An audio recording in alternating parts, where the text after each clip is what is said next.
years that they will have the opportunity to hear the evidence and reach a verdict. You mentioned the discussion or speculation around incarceration. I'm curious your views because you've dealt with this. There are certain dynamics that can make it more complicated. For example, people who are connected to gangs or mafia and how you deal with that inside a prison population. Mental health, a whole separate issue where you deal with individuals who have other problems, but they didn't meet the test to be put in a different facility. They may have certain challenges, but they're in a traditional maximum security facility.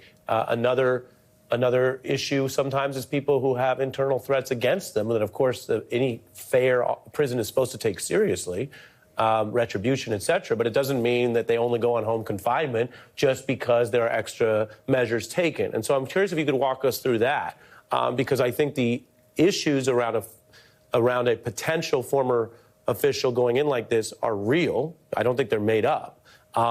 But educate us or remind us how you mitigate that, because, and I don't mean it just on Donald Trump. Blagojevich was a very prominent official in Illinois. Then he served in prison. Another person who's presumed innocent, Senator Menendez, happens to be a Democrat, but if convicted, he would be a former senator. It's maybe more complicated, but he wouldn't, I don't believe, be immune to potential incarceration either.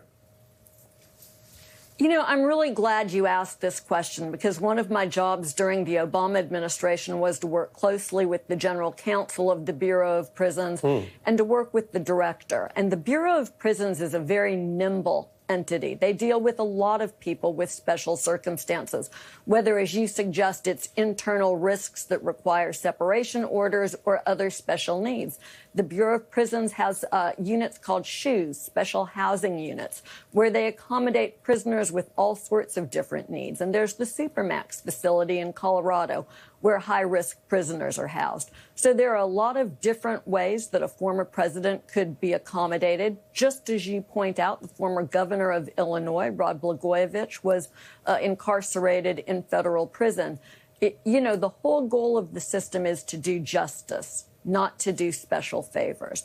And Donald Trump has been the beneficiary of far too many special favors. It's time for him to see justice. And that may well include incarceration if he doesn't have the good sense to cut some sort of a beneficial plea deal.